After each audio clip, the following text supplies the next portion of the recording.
Estamos por iniciar. Espero tu confirmación, Andrea. Todos iniciamos con nuestra segunda ponencia de este día, 29 de septiembre, en el marco de la Semana de Traducción 2020. Estamos muy emocionados por esta ponencia que seguramente estamos esperando todos, habíamos estado esperando todos, titulada Español Neutro. ¿Es posible que el idioma cuente con una neutralidad? Por la licenciada Eva Nayeli Valdovinos González. Nos emociona muchísimo también que alguien tan joven esté ya haciendo investigación y bueno, pues queremos ver mucho más de eso todos los días. Para platicar un poquito de Eva Nayeli Valdovinos, ella nació el 5 de septiembre de 1997 en la ciudad de Mexicali, Baja California. Desde pequeña demostró gusto por los idiomas, las culturas, la literatura y el arte. En 2014 ingresó a la licenciatura en traducción de la Universidad Autónoma de Baja California, de la cual egresó en mayo de 2018. En el verano de 2016 participó en el programa Delfín como parte del verano de la investigación científica y tecnología del Pacífico, donde realizó una estancia en la Universidad de Guadalajara para llevar a cabo la investigación titulada Traducción, Edición y Corrección de Estilo. Asimismo, en septiembre del mismo año, fue ganadora de los concursos de ortografía y de traducción inglés-español, celebrados en el marco de las actividades del Día del Traductor en la Facultad de Idiomas de la UABC.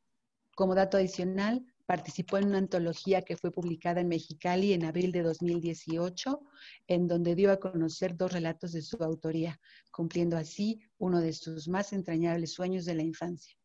Actualmente se desarrolla como traductora autónoma y docente de inglés en su ciudad natal.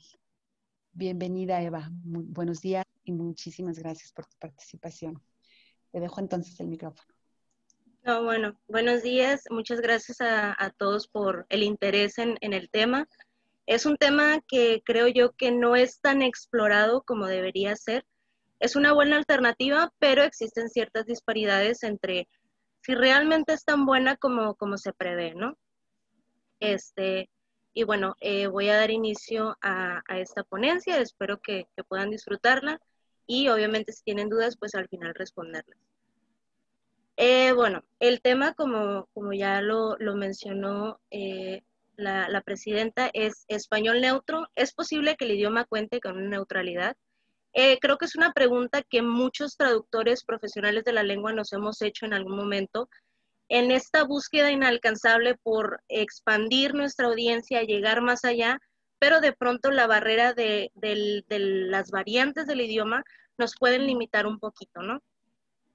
Esta investigación examina el papel del español neutro en nuestro campo profesional como una herramienta útil para la solución de problemas. Es decir, lo que se busca generalmente es que esta variante nos ayude, como mencionaba, a quitar estas barreras que otros dialectos del español nos imponen de pronto, los regionalismos, los modismos, neutralizar, como lo dice el concepto, llegar a un término clave o un término que tenga la misma connotación para todas las variantes del español. Esto con el fin de fomentar la unión de todas estas variantes, de manera que podamos obtener una versión estandarizada de la lengua. Es difícil, dado que el español es un idioma muy vasto, tiene muchísimos hablantes actualmente, ya hablaré un poquito de eso más adelante, y es una tarea bastante complicada el decir, vamos a estandarizar una lengua que se ha expandido demasiado y obviamente se ha ramificado en muchísimas variantes donde ya no hay una ni dos predominantes, sino muchas, ¿no? Todas tienen su peso y su relevancia tanto en el continente latinoamericano como en la península ibérica, ¿no? Y las palabras clave que yo determiné para esta investigación fueron traducción, lengua, idioma español, español neutro y variantes del español. Términos que más adelante estaremos tocando y estaremos hablando un poquito sobre eso.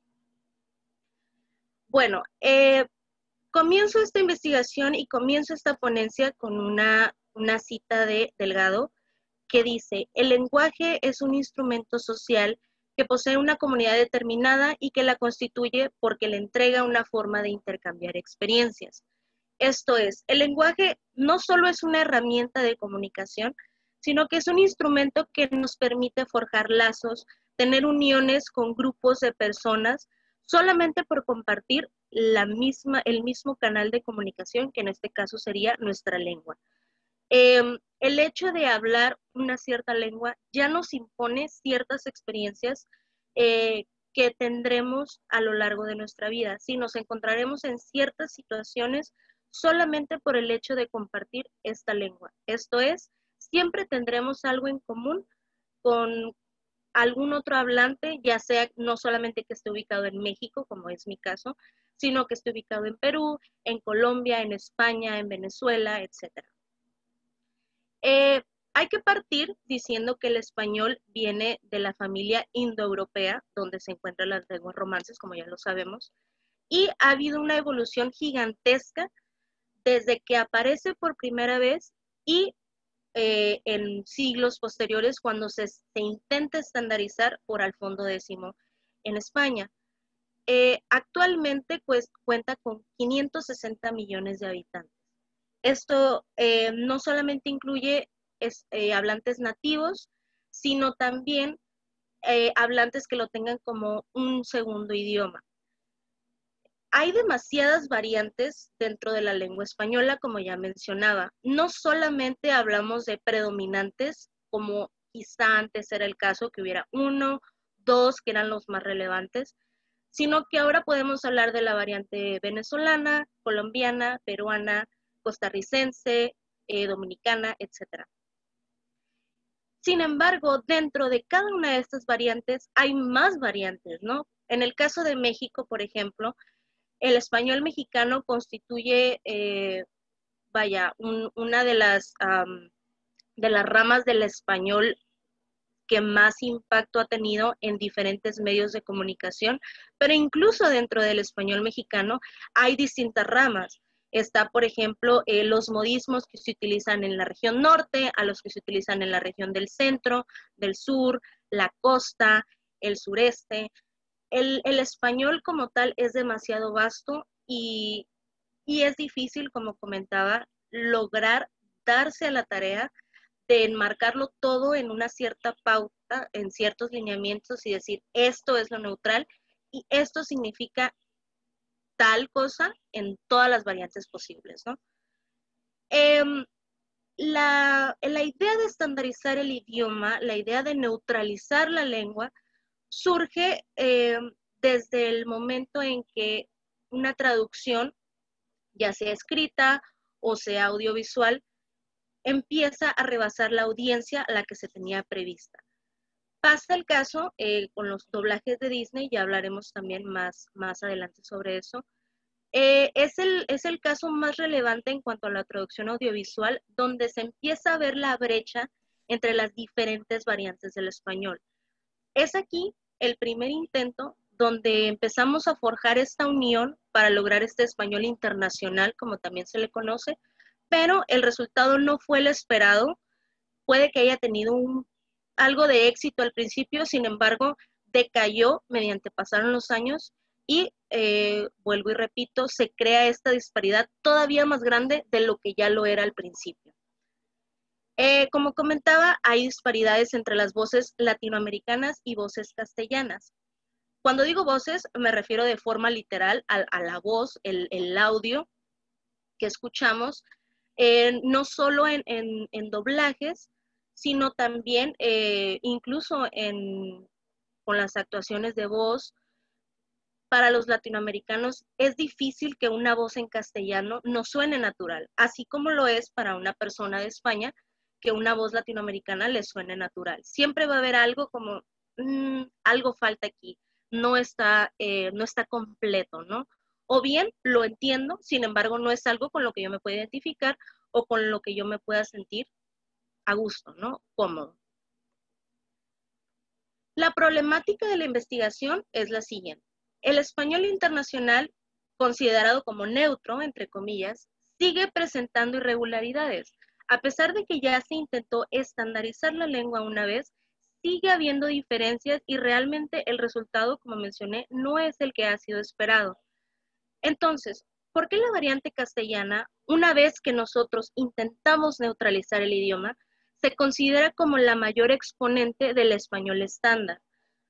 Eh, Cuando estaba intentando juntar, ¿no? La justificación, cómo realizar y cómo plasmar la problemática a la que yo me quería referir, busqué distintas opiniones, tanto con fuentes vivas como en bibliografía, y encontré muchas veces la respuesta es que, bueno, el castellano viene de Castilla, lo que ahora es España. Eh, por tanto, digamos, por ese derecho de antigüedad, digámoslo así, le es justo que se le atribuya el término de neutral, ¿no? Internacional. Sin embargo, como ya he mencionado, respecto a las voces latinoamericanas, la diferencia entre la voz castellana y la voz de Latinoamérica en conjunto, porque si nos ponemos todavía a analizar como las distintas ramas de las voces latinoamericanas, se vuelven todavía más grandes estas diferencias. ¿Por qué siendo así, quitando este derecho de antigüedad, qué es lo que más se le atribuye como para que pueda considerarse el español estándar? No solamente dentro de la traducción audiovisual, sino también incluso en la misma manera en la que regulamos el idioma, ¿no? Tenemos el caso, por ejemplo, de la RAE y también tenemos el caso de las distintas academias en cada uno de los países. Sin embargo, seguimos considerando como el organismo madre regulador a la RAE, ¿no? Después tenemos los objetivos, mis objetivos principales de la investigación era identificar si el castellano es o no la variante más neutra del lenguaje español, de manera que ésta no recaiga en ciertos modismos que se vuelven excesivos. Los podemos identificar, los podemos comprender, pero esto no quiere decir que sean propios de nosotros, propios de personas que o no son españolas o no tienen una relación tan estrecha con la voz castellana como para decir, me suena natural lo que estoy escuchando o lo que estoy leyendo. Tenemos también el definir el valor del uso actual de lo que se conoce como idioma neutro en el área de la traducción, que es el área que nos compete, y describir de manera más específica cuál es el papel de la neutralidad en el lenguaje dentro del área traductora en mi alma mater. Esto es la Facultad de Idiomas del Campus Mexicali de la Universidad Autónoma de Baja California. ¿Por qué? Pues bueno, la investigación la realicé ahí se dio la muestra. Entonces, ese es el objetivo específico que yo incluí en esta investigación. La justificación de la problemática, la justificación de esta investigación.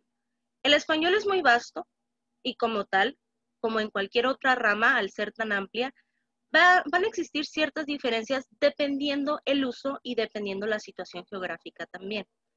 Se ha estandarizado, como mencioné, el español castellano como neutro. No obstante, este continúa siendo diferente en relación a las variantes latinoamericanas. Y si hacemos un contrapeso, el español castellano se vuelve una minoría frente a las voces de Latinoamérica. Es decir, estamos hablando de una sola variante castellana, a pesar de que sabemos que esta misma variante tiene más ramas dentro de España, se vuelve un poco más pequeño comparado a todas las ramas que existen en Latinoamérica, ¿no? Antes de referirnos al castellano como un sinónimo de neutralidad o de español internacional que englobe la esencia como tal del idioma español en general, primero tenemos que comprobar si realmente podemos llegar a un nivel neutro como tal. No solamente es cuestionarnos cuál es la variante más neutra que tenemos, sino también hacernos la pregunta, ¿es real? ¿Es algo posible llegar a un español internacional tal y como se ha esperado, tal como se piensa? Y si realmente fuera así, entonces desestandarizar el castellano y empezar a incluir otras variantes hispanas, ¿no? No solamente recaer en este derecho de antigüedad que mencionaba, o en las variantes que cuenten con más hablantes, por ejemplo, el caso de México o Colombia, sino también empezar a incluir otras variantes que puede que no tengan tantos hablantes nativos, pero que, vaya, de igual manera son importantes y tienen relevancia en nuestro contexto geográfico.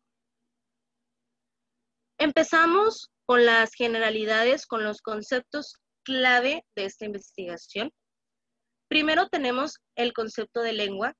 Yo lo tomé de la Real Academia Española. Como bien sabemos, es el organismo regulador principal del idioma español globalmente. La RAE menciona que la lengua es un sistema lingüístico que se caracteriza por estar plenamente definido, poseer un alto grado de nivelación, ser vehículo de una cultura e imponerse a otros sistemas lingüísticos. Una vez que nosotros tenemos bien definido lo que es lengua, podemos pasar a conceptualizar lo que es traducción y después el español neutro para empezar a juntar estas piezas clave y que el tema vaya expandiéndose un poco más y lo podamos comprender de mejor manera. El concepto que yo le doy a traducción es una actividad en donde un mensaje se traslada de un código lingüístico a otro y el producto es escrito, donde el proceso no es inmediato. Una vez que nosotros unimos traducción con lengua, empezamos a ver que se parte, digamos, de lo más general y entonces nos vamos especificando un poquito más para lograr llegar al concepto que nos atañe el día de hoy, que es el español neutro. Ipaguirre lo define como una propuesta enriquecedora en el campo de la sociolingüística, ya que esta variedad surge principalmente de una necesidad de expansión empresarial y no responde a políticas lingüísticas. Es importante destacar el concepto de expansión empresarial. Uno pensaría, bueno, el español neutro, el español internacional, se intenta forjar para derribar estas barreras de lenguaje, estas barreras de las variantes, pero también surge como una muy buena propuesta para las casas de doblaje, de subtitulaje, y entonces es ahí donde empezamos a ver no solamente uniones del lenguaje o del idioma, sino también uniones en otros aspectos, como lo es el campo empresarial, el campo de negocios, y empezar a estrechar relaciones, ¿no? Que algunas compañías empiecen a relacionar con otras con el objetivo de perseguir este concepto y de alcanzarlo, ¿no? A fin de cuentas, que es el resultado que se espera. Tenemos que ver los antecedentes del español neutro en la traducción. Como ya mencionaba, este concepto surge del sector empresarial, justamente, y tiene más peso en el área del doblaje y del subtitulaje.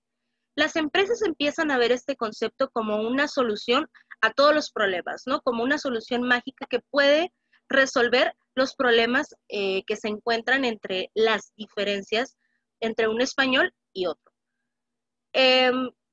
Esto surge, vaya, para llegar a más personas, como ya había dicho antes, el español neutro, uno de sus objetivos es ampliar el público al que se va a dirigir, que las barreras de las variantes no impidan que el producto, lo que se quiere comercializar o lo que se quiere dar a conocer, que llegue más allá.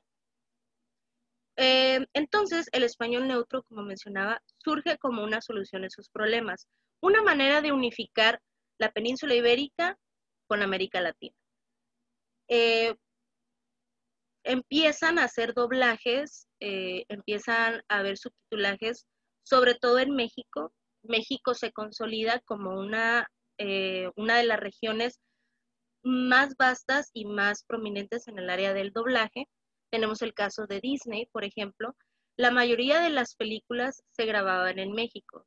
Los actores de doblaje generalmente eran mexicanos. Había, claro, incidencias en donde los actores y las actrices eran de otros países, Colombia, Venezuela, Cuba, pero lo que se buscaba era neutralizar el acento lo más posible, o bien utilizar ese acento dependiendo del personaje al que el actor le estuviera dando voz.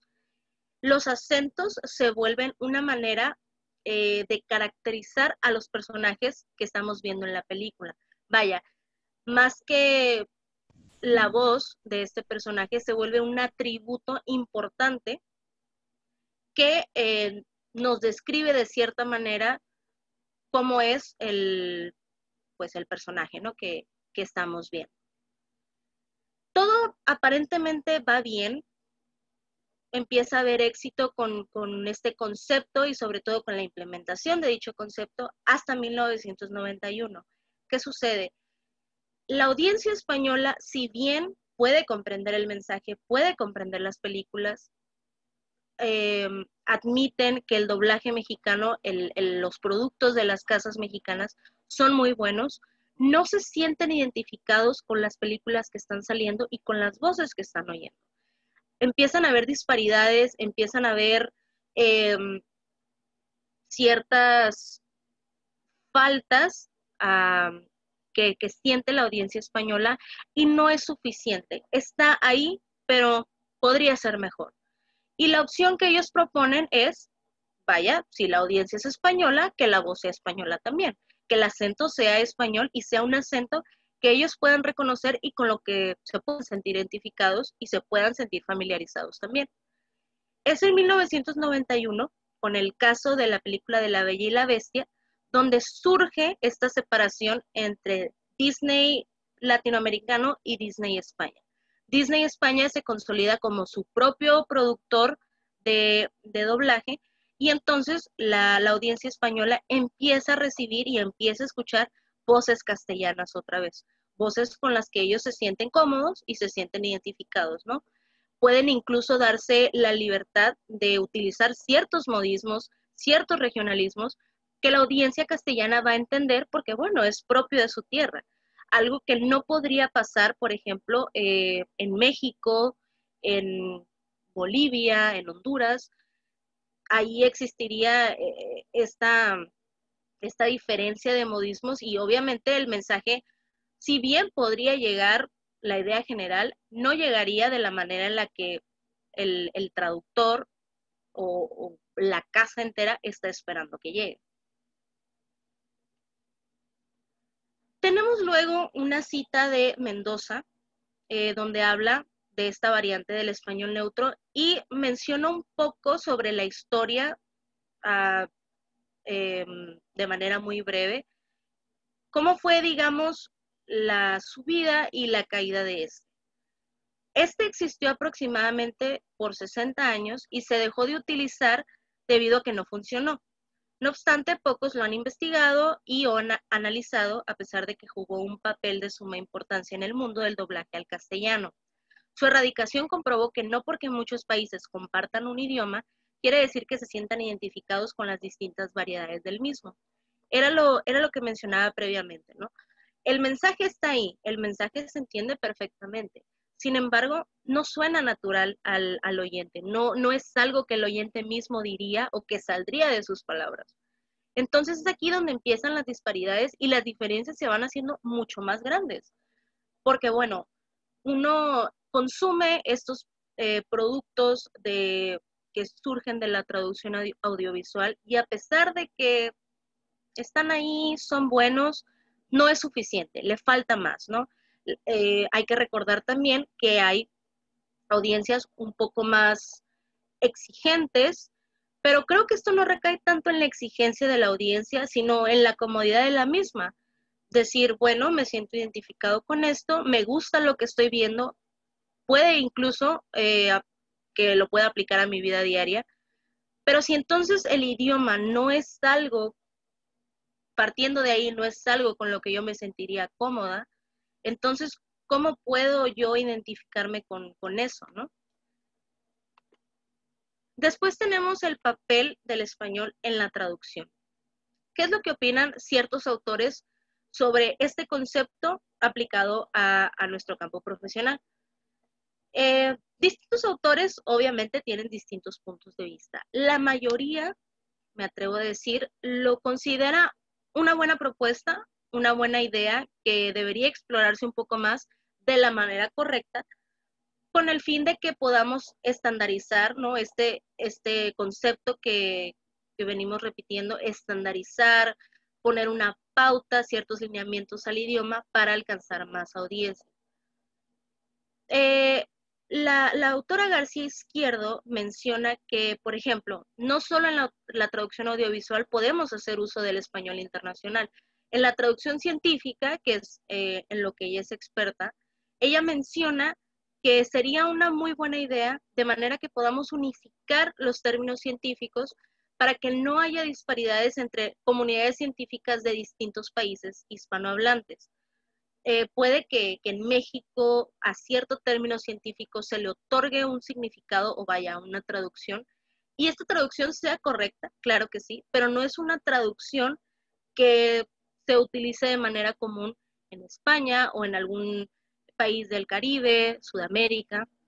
Entonces es aquí donde podemos utilizar esta propuesta, como decía, para unificar, para hacer más que un compendio, llegar a una palabra clave, un término clave que nos ayude a decir, este es el término más neutral, no mejora, o sea, este es como el punto máximo, ya no puede mejorar a partir de aquí, ¿no? Sin embargo, hay otros autores que se refieren al campo en el que están especializados, intentan aplicarlo allí y se dan cuenta que puede que no quede del todo. Percival y Benseñor mencionan, por ejemplo, en el campo de la traducción de los cómics, de las historietas, muchas veces la belleza de las historietas radica en utilizar modismos, en utilizar, hacer referencia a ciertas cosas propias de un país o propias de una región, no necesariamente un país. Y entonces es aquí donde el autor entra en el traductor entra en la disyuntiva entre si hacer un equivalente sobre esa referencia que se está haciendo, pero cómo lograr la referencia perfecta para que todos puedan entenderlo, y se vuelve difícil, ¿no? Las casas editoriales generalmente, la opción que ellos dan es, bueno, modifícalo y busca la manera más neutra de decirlo, no importa que se pierda el peso de la referencia que se está haciendo. Sin embargo, como profesionales de la traducción, sabemos que claro que importa el peso. Ahí es donde radica, como decía, la belleza, la importancia de hacer una referencia no de manera literal y que muchas personas puedan entenderlo. Sin embargo, ese muchas tiene un límite, ¿no? Llega un punto en el que topamos y decimos, ¿cómo podemos hacer para ampliar esto? Quiero utilizar este equivalente, sé que es un equivalente muy bueno, pero también sé que muchas audiencias no lo van a entender. Y sé que el público de otra región, de otro país, no lo va a entender de la misma manera que lo va a entender una persona de la audiencia a la que originalmente me estaba intentando alcanzar, ¿no? O la que tenía en mente cuando realicé esta equivalencia. Eh, Entramos después a tocar esta relevancia inexistente del español neutro en las agencias de doblaje mexicanas. Menciono las agencias de doblaje mexicanas porque, como dije antes, México fue el mayor productor de doblajes hace unos años, especialmente con el caso de Disney.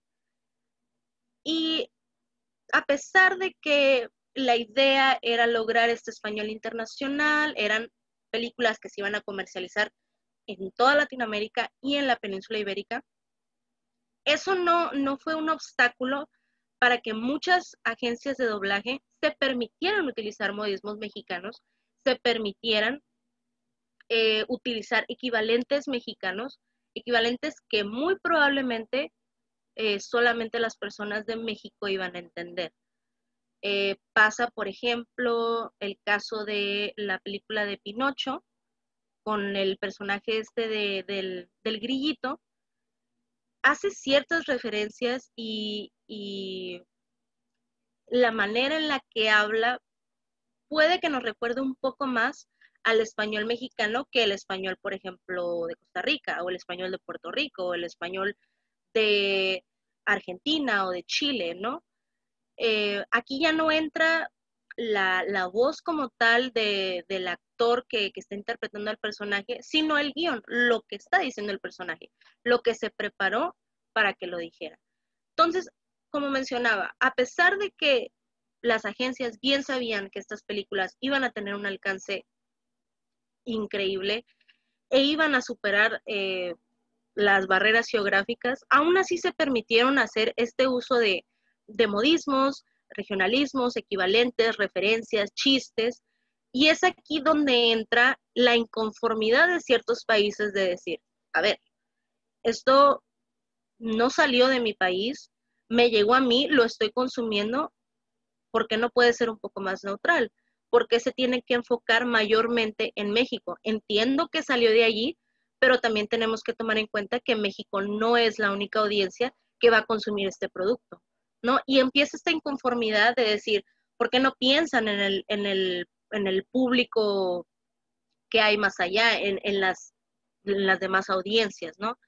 Y de aquí sale lo que había mencionado, por ejemplo, la separación de Disney España. Continuamos después con una cita de Herrero, donde menciona que el español neutro es una construcción de un registro de lengua inexistente que resulta extraño a todos los hablantes.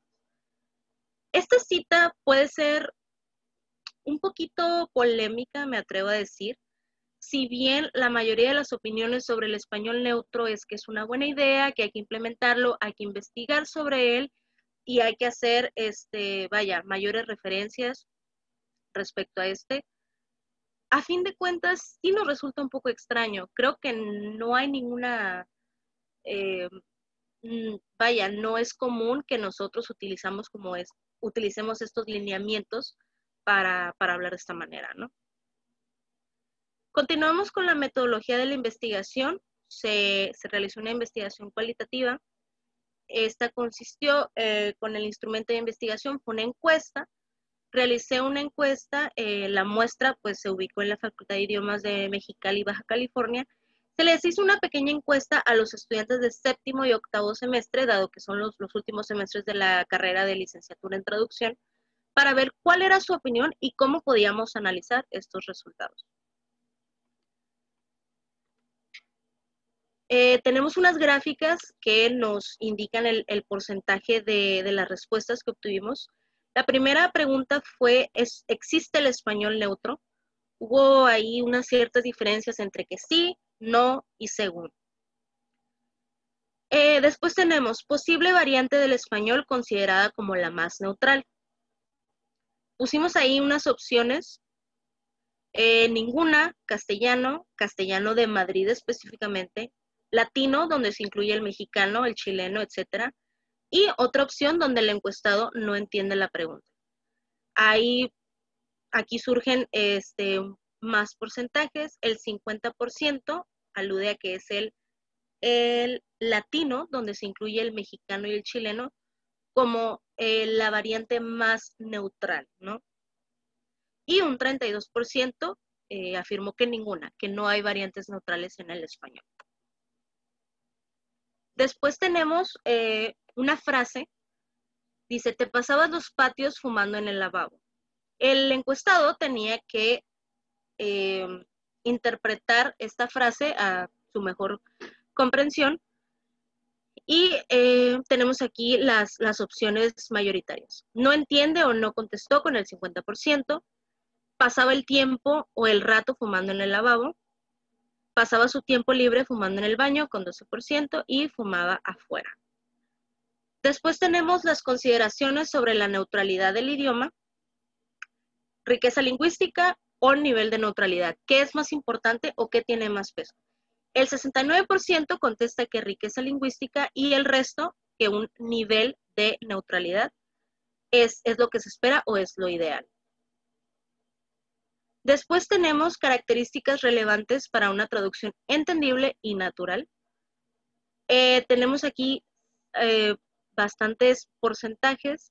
Tenemos ausencia casi total de modismos, uso del tuteo sobre el voceo, ¿no? Después tenemos medios donde puede encontrarse esta neutralidad, televisión, películas, libros, revistas, radio, internet. La mayoría de los encuestados responde que en la televisión, con un 56%. Después tenemos una pregunta de la que parten las dos siguientes. Esta es, ¿considera que es importante la implementación del uso del español neutro en la formación como traductor? El 69% menciona que sí y el 31% menciona que no. De aquí parten, como les decía, dos preguntas más. ¿Por qué sí considerar que es importante y por qué no considerar que es importante? En la respuesta afirmativa tenemos opciones como alcance de nuevas audiencias o el traductor debe conocer las variantes de su lengua de origen, entre otras. ¿Y por qué no considerar que es importante? Bueno, porque es importante en clase, no en la práctica, o se debe tomar en cuenta la riqueza lingüística, lo cual incluye modismos o regionalismos. También está otra opción, el uso del español depende del contexto en donde se dé. A partir de estos resultados, podemos inferir que no existe, vaya, un consenso total de lo que es el español neutro y si realmente sea bueno implementarlo en la traducción. La mayoría de la muestra contestaba que sí es importante el uso, pero también hubo opiniones donde decían, bueno, es importante en la clase, ¿no? En la teoría, pero realmente no es tan importante en la práctica. Esto es un concepto que es bueno tenerlo en cuenta, saberlo. Sin embargo, no es tan importante en la práctica porque puede que no se pueda aplicar del todo en esta. Puede que realmente sea mucho más difícil de lo que podemos comprender en este momento y se requiera mucha más investigación y sobre todo que se explore el tema de manera que se pueda ver si realmente se puede neutralizar un idioma tan amplio, ¿no? Como lo es el español. Una vez habiendo visto todo esto, podemos llegar a ciertas conclusiones sobre el tema, vaya, conclusiones personales. Aunque el español neutro no es realmente una novedad, es algo que ha existido desde hace décadas y se implementó, como mencionaba, en los doblajes de Disney, va a pasar mucho tiempo para que pueda ser aceptado por entero, donde las desventajas no tengan una cantidad igual a las ventajas con las que cuentan. Va a ser necesario que se haga mucha más investigación, muchos más estudios donde exploremos este tema a fondo, donde podamos ver la opinión de los expertos, y no solo de los expertos, no solo de los más experimentados, sino también de los practicantes, también de los estudiantes que empiezan a incursionar en el área de la lengua, de la traducción, la interpretación. ¿Cuál es su opinión? ¿Cuál es la opinión de las nuevas generaciones? Y si realmente creen que sea posible llegar a este consenso y también cómo aplicarlo, ¿no? En caso de que se pueda. Es necesario impulsar a las futuras generaciones a que tengan un sentido de autonomía, de curiosidad por la investigación, que se aventuren a buscar y también descubrir soluciones dentro del área de estudio, dentro del área de la profesionalización, para lograr que la traducción a fin de cuentas logre el cometido principal, el cual es estrechar lazos entre culturas divididas por la lengua. Y aquí es donde recae, bueno, no solamente divididas porque tengan una lengua diferente, ¿no? No solamente porque sea inglés, español, francés, chino mandarín, japonés, no solamente dentro de esa definición, ¿no? Sino dentro de las mismas variantes todavía y van a seguir existiendo muchísimas más barreras, pero el punto de la traducción a fin de cuentas no es ampliar esa brecha, ampliar esa separación, sino todo lo opuesto, empezar a forjar lazos y empezar a unirlos de manera que podamos perseguir un mismo objetivo. E incluso puede que la solución no sea el unirnos, ¿no? De esa manera. Puede que, como mencionaba una de las gráficas, la riqueza lingüística esté por sobre mucho más allá de una neutralidad o de un español internacional. Y también puede que haya belleza, ¿no? En las diferencias y en las disparidades que encontramos dentro del idioma español. Y terminamos esta presentación. Estas son las referencias que utilicé para la investigación y pues bueno, espero que les haya gustado la información que les he presentado hoy. Gracias. Muchísimas gracias, Eva. No, de nada. Muchísimas gracias, increíble. Tenemos algunas preguntas, bueno, muchos comentarios de agradecimiento. Muchos comentarios. Por ejemplo, alguien habla de cómo se está traduciendo mask. Yo creo que en esta pandemia efectivamente se ha utilizado mucho esa palabra y mencionan que en Estados Unidos o que en general se está usando ya en lugar de cubrebocas como se usaría en México, pues se está usando como máscara incluso, ¿no? Esos son comentarios algunos, hablan otros de subtitulados de la película Río, de Simpson. Y tenemos aquí una pregunta. Dice, buen día a todos. Hay una variante que en lo personal me confunde mucho, el uso de puntos y comas para cifras. En la primaria en México aprendí que las comas eran para los miles y los puntos para las décimas, pero en muchos casos la veo a la inversa últimamente. Es cierto, incluso en los detalles más pequeños también encontramos diferencias, ¿no? Y como mencionaba antes, a pesar de que el organismo central es la RAE y muchas veces es como el organismo de confianza, voy a revisar qué dice el diccionario, de pronto nos olvidamos un poquito que existen academias propias del país, por ejemplo, la Academia de la Lengua Mexicana, que no tiene tanto reconocimiento, podría decir, como la RAE, ¿no? Pero es un organismo bien establecido, bien fundamentado y que se encarga de regular el español en el caso de México. Gracias. Nos pregunta Roberto Sánchez, ¿cuál sería tu opinión con respecto a la utilidad e interés en un español neutro? Creo que también habría que hablar de la neutralidad a nivel local, regional e internacional. Por ejemplo, el caso del italiano y el famoso y delecto RAI, que en su momento sirvió para dar cohesión al naciente Estado italiano. Sin embargo, este fenómeno se da a nivel local. Quizá el español neutro de doblaje que compartimos en América Latina sería una opción para la neutralidad del idioma en esta región. Pregunta. Podría ser una opción para lograr esta cohesión o esta neutralidad dentro de América Latina. Sin embargo, también tenemos que atender al hecho de que, bueno, como mencionaba, hay audiencias que tienen características diferentes, ¿no? Pasa el caso de España, donde entiendo el mensaje, pero no me gusta y no lo voy a tomar de esa manera, ¿no? Entonces también tenemos que atender a las necesidades de cada público. Puede que el mensaje esté ahí, la estandarización esté ahí, pero si el público no lo recibe bien y no lo toma para sí mismo y entonces empieza esta evolución natural del idioma como se debería de dar, muy difícilmente va a lograr tener un peso, ¿no? Claro, gracias. Pregunta Ana. Eva, muchas gracias. ¿Crees que hay una diferencia de la utilidad de un español neutro para traducciones literarias y traducciones técnicas o no estéticas? Yo creo que en la traducción técnica sí podría tener un poquito más de relevancia por el hecho de que, bueno, pueden ser términos de manuales, de folletos, de máquinas, etcétera. Puede que sí se pueda lograr un poco menos complicado, no diré más fácil, esta estandarización, pero en la traducción literaria creo que sería un desafío bastante grande. De por sí, ¿no? El traductor funge como segundo autor, es este desafío de descifrar qué quiso decir el autor y tener las mismas herramientas para lograr evocar los mismos sentimientos en el lector. Sí sería un desafío mucho más grande poder implementarlo en la traducción literaria. No digo que sea imposible, pero va a tomar demasiado tiempo. Muchas gracias. Pregunta Ana Áviles. Entonces, a tu consideración, ¿cuáles son las situaciones en las que se debería usar el español neutro? Yo consideraría, como mencionaba la autora García Izquierdo, en la traducción científica, en la traducción técnica, porque estos mayoritariamente son textos de divulgación, son textos que buscan llegar a audiencias con el objetivo de exponer o de informar. Ahí podría ser una buena opción. Sin embargo, en la traducción audiovisual, traducción literaria, cualquier otra traducción que pueda ser un poco más subjetiva en vez de objetiva, sí podría crear más diferencias de lo que podría unir. Gracias.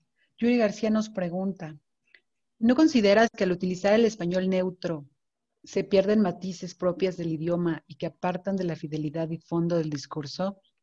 Claro que sí. Insisto, es en este objetivo de lograr estandarizar, neutralizar la lengua, vamos a dejar muchas cosas detrás, vamos a dejar estos, como mencionaba, estos matices, estas diferencias, y como mencionaba también, hay belleza, ¿no? En estas diferencias. Puede que no las entendamos de pronto porque no estamos muy familiarizadas con todas las variantes, pero sí hay belleza en decir, vaya, o sea, esto es diferente, no lo entiendo del todo, pero está ahí y es una manera diferente, es una manera distinta de expresar algo que yo también puedo expresar a mi manera. Es una reflexión muy linda. Hace unos días estaba circulando un diseñito, un arte de un instituto que decía, en nuestro país le decimos, en México le decimos palomitas, ¿cómo le dicen en el tuyo? Y salían palabras tan lindas Sí, de todos los países, de toda Latinoamérica, canchitas, poroporos, pochoclos, y la verdad que sí es un deleite. Y como bien lo dices, hay belleza, ¿no? En esta riqueza lingüística claro. y cultural, y es algo muy, muy bonito de apreciar. Jania pregunta algo muy interesante, me parece que es muy oportuno. ¿El español neutro es muy diferente a lo que es la adaptación? Lo es en cierta manera. El español neutro intenta poner una pauta, un lineamiento, algo. Sin embargo, la adaptación tiene en cuenta la audiencia, pero las audiencias, me atrevo a decir, son un poco más reducidas, de manera que le da espacio al traductor de decir, ok, voy a utilizar estos equivalentes, estos los voy a dejar un poquito de lado. El español neutro no busca enfocarse en ciertas audiencias, sino en todo lo mayor posible. Entonces, es ahí donde entra este límite de cómo voy a hacer para lograr eso. Gracias. Una pregunta más de Claudia Camero. Entonces, también puede ser muy necesario tropicalizar la traducción, porque si usamos los términos estándares no le va a servir a los usuarios. Bueno, aquí es donde entran estas disparidades de opiniones, ¿no? Entre, es una buena opción, puede que no sea tan buena opción. Creo que aquí depende del traductor. Vaya, el traductor es el canal por el cual va a llegar el mensaje al público. Muchas veces dependerá del traductor entre si decidir qué términos va a utilizar, qué términos suenan más internacional, entre comillas, y también cómo los va a utilizar. O si prefiere decantarse por una versión un poquito más regional, pero que de todas maneras se pueda entender y le dé permiso al lector de cuestionarse un poco, pero después entender. Gracias, Eva. Argelia comenta, el español más neutro que conozco es el que se lee en documentos oficiales de la ONU. Uh -huh. Creo que ellos son un ejemplo exitoso de que se puede llevar a un nivel elevado de neutralidad en los idiomas. Bueno, también aquí tendríamos que ver el tipo de textos que se dan en la ONU. Considero que es dependiendo el área de la información, digamos, cómo vamos a implementar el uso del español neutro. Insisto, sería muy diferente utilizarlo, por ejemplo, en textos oficiales a en un poema, en una novela. Entonces, también tendríamos que ver la fuente y si realmente nos permite llegar a esa neutralidad. Muchas gracias. Tenemos unos minutitos más. Si alguien tiene más preguntas, yo quería preguntarte, Eva, qué maravilla que estés haciendo investigación. Es un deleite. Muchísimas gracias por compartir con nosotros. ¿Y cómo elegiste este tema?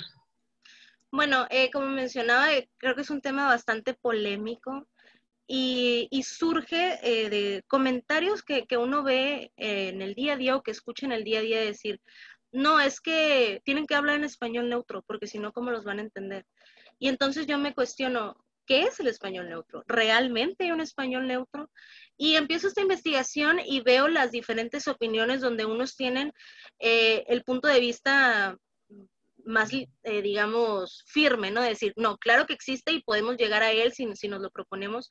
Y hay otros que dicen, de pronto no, pero tampoco no está mal. O sea, no es malo el hecho de que haya diferencias entre, por ejemplo, lo que mencionaba, decir palomitas, pochoclos, cotufas. No es malo, al contrario, nos enriquece, aprendemos más, añadimos palabras a nuestro vocabulario y nos enseña que a fin de cuentas no siempre vamos a poder ser igual o seguir el mismo camino porque somos culturas bastante distintas, ¿no? Y ahí radica como el peso o la verdadera importancia de unirnos, puede que quizá no de esa manera, pero sí en otras. Entonces, es ahí donde surge esta curiosidad de decir, bueno, vamos a investigar qué tienen que decir los autores, qué puedo sacar de las encuestas que haga a mis compañeros y a qué conclusiones puedo llegar, ¿no? También cuál es mi opinión sobre esto. Y bueno, es así que surgió esta investigación. Está maravilloso. Y sobre todo, como bien mencionabas, yo me quedo con eso, tender puentes en esta sociedad de la información y conocimiento. Es fundamental que nos entendamos todos, que nos entendamos todos mejor, Claro. más rápido, más fácilmente, y que disfrutemos de esa riqueza lingüística, cultural. Y tengo una preguntita más. Jania dice, yo solo quiero decir que me encantó la presentación. Muchas gracias por Gracias. compartirlo, en verdad lo amé. Voy a preguntar más a mis profesores de la carrera sobre esto. Alguien, Luis Ricardo nos dice, yo intento utilizar español neutro en Perú, pero las personas me mencionan que sueno muy robótico y poco natural, a pesar de que entienden todo lo que digo. Pregunta, ¿el español neutro no disminuirá la belleza y variedad de los idiomas solo para llegar a más audiencia? Sí, era esto justamente lo que comentaba hace unos minutos. Puede que el mensaje esté ahí, que la audiencia lo reciba, lo entienda, lo pueda comprender, pero que no lo acepte, ¿no? Y también he escuchado mucho esto de que, bueno, es que el idioma cambia, el idioma evoluciona.